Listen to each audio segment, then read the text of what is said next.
so this is her natural part, so I'm gonna leave it there. And then I am going to just take that straight down the back. So we've got two halves now.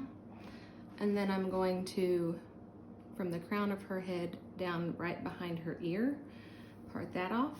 So I've got 3 parts. I'm gonna clip that piece there. If you can have about 3 clips on hand, that is helpful. Also, if you have gloves, I would wear them. And make sure you're wearing a shirt that you don't mind getting messy, or a towel around your neck.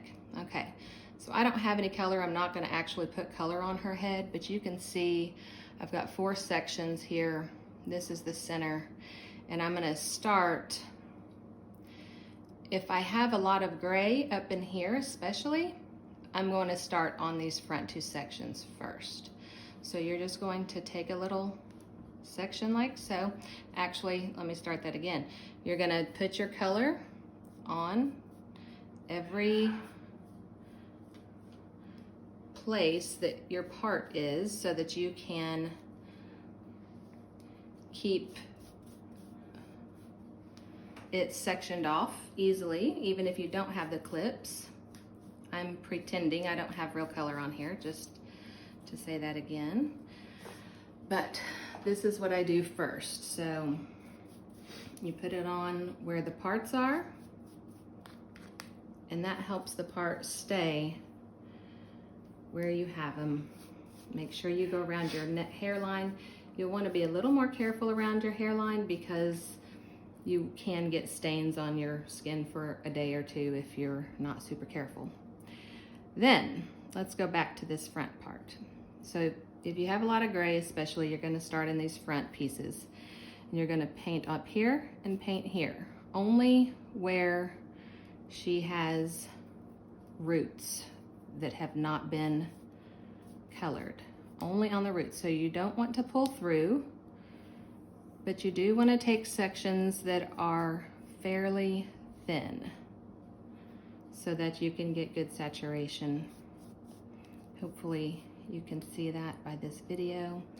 Anyway, you're going to continue on this little diagonal all the way until you get to the front. And then you're just going to make sure that you've got all those front pieces. Once you've worked your way down, make sure you've got all those front pieces good and covered, but careful not to pull it through, especially if you have highlights, because that will cover up your highlights, and we don't want that to happen. And then you're going to go to the next section, which also be in the front. Same thing over here.